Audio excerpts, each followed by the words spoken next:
Sir, could you tell us how you met Mr. White? Yeah, that was pretty simple. I think he just graduated from high school, and I was in my studio with the rest of my people. And he was sitting there, and I was teaching the fighters class. And I noticed that he kind of like leaned.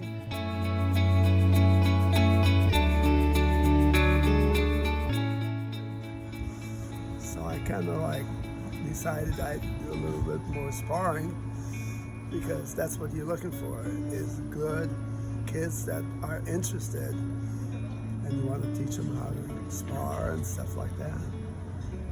And so I did everything, roundhouse kicks, I was throwing spinning reverse kicks and heel kicks and things, and he looked like, it just looked like he was going to come unglued. His head was like a peacock, going forward. He was really into it. So I kind of turned it on, and I brought a couple of my black belts out. And then I started sparring with black belts.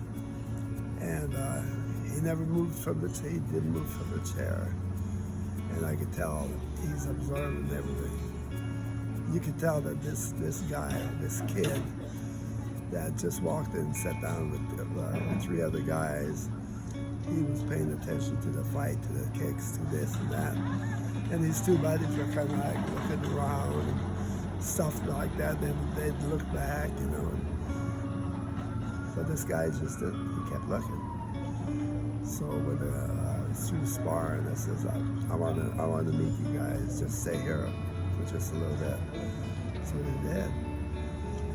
And before I could do any talking, Bob White was, he was like, what? And then this, and then that, and everything else. How long does it turn to learn? That looked like some pretty hard stuff.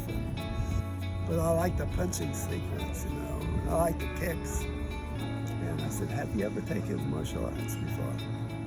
He says, no, but I'm sure interested. How old was he, Mr. White? Just out of high school. I think he just graduated. Okay. And then I wanted to know more about him.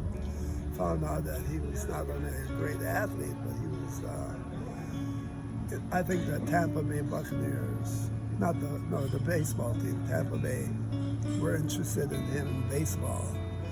So I figured, well, at least I gave him a taste of the arts, but I think he's going to turn pro with the baseball team.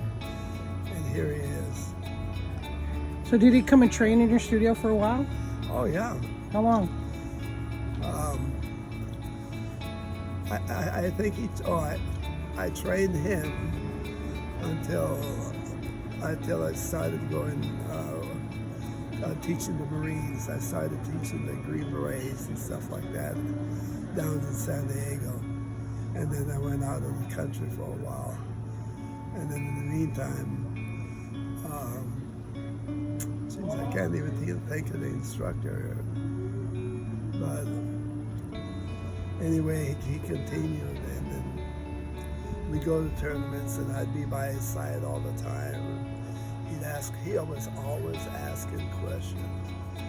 See, I see you do that, and how do you do it? I says, well, come down to the sparring class, keep coming down. I says, and like I said, the rest is history. He was winning everything.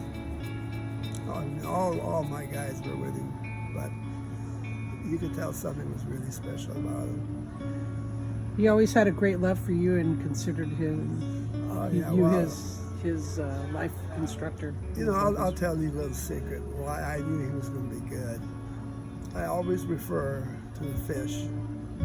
When a fish is born, the mom pops the fish out. What does the fish do? It swims. It's like teaching a fish to swim. Everything you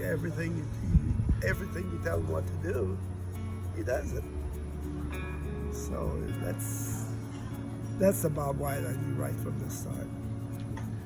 And seems to me like he's always been in my studio, even when he's got his own studio, So he's one of those kids you just don't forget about.